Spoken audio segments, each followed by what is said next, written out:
victory for the Standing Rock or the tribe who had initially started this protest against this pipeline.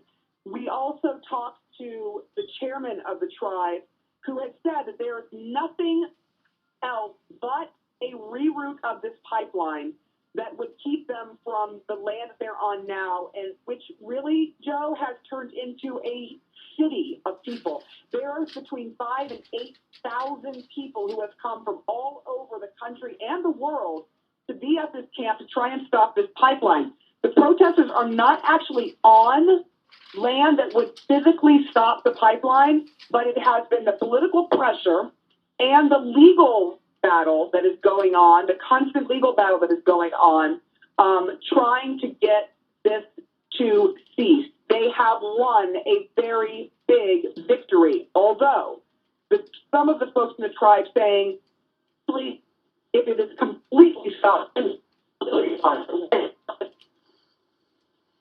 section that would go under water has been rerouted. Joe?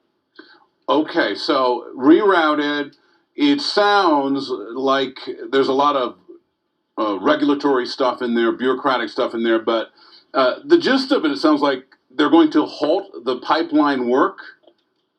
They had already halted the pipeline work. It's right, but I mean, I understand, but I mean, going forward, they're not going to try to go at least the same direction they were going before, or is it just over?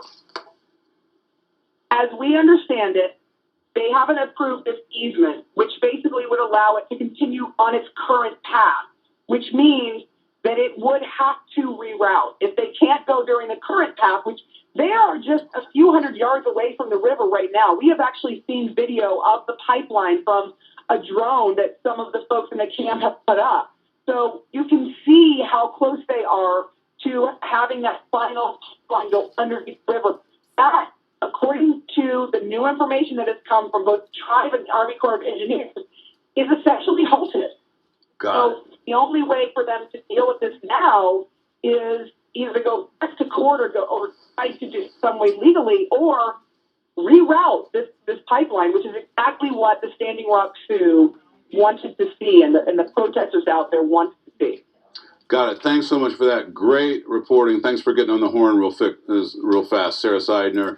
Now, let's bring in Van Jones. Van, as I understand it, you've been following this very closely. You're very familiar with it. Can you sort of put in context where we are and what this protest has accomplished?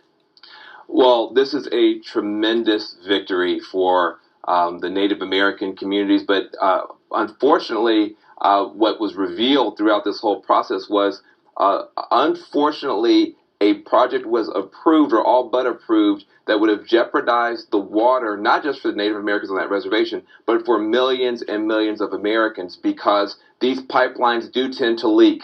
And there's so many water sources that were going to be impacted.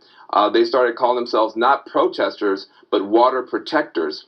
And they wound up suffering quite a bit over the past several months. They were sprayed with water in freezing weather. There's a lot of really shocking things that were going on. But I think the key takeaway is this. The Army Corps of Engineers has a responsibility to make sure that the water resources of America are respected and protected.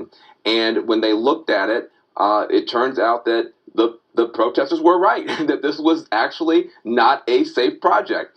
And it's, I think, a victory for common sense, a victory for legality, but also a victory for the Native American community. This was the first time that for almost every Native American nation, and we have hundreds of tribes or Native American nations, almost unanimously, they all said, this is a bad idea.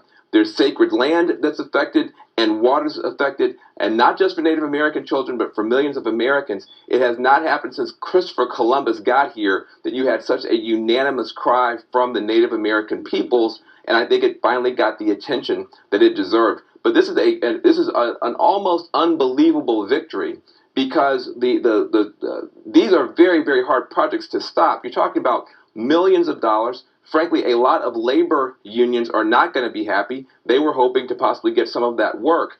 And yet, at the end of the day, it's not being stopped. It is being rerouted. And rerouting it means that some of those jobs will still be there, but hopefully you won't have the endangerment of water for so many Americans. And a protest under some of the worst conditions that really captured the imagination of the country. Thanks so much for that, Van Jones. A reminder, we're waiting for an update from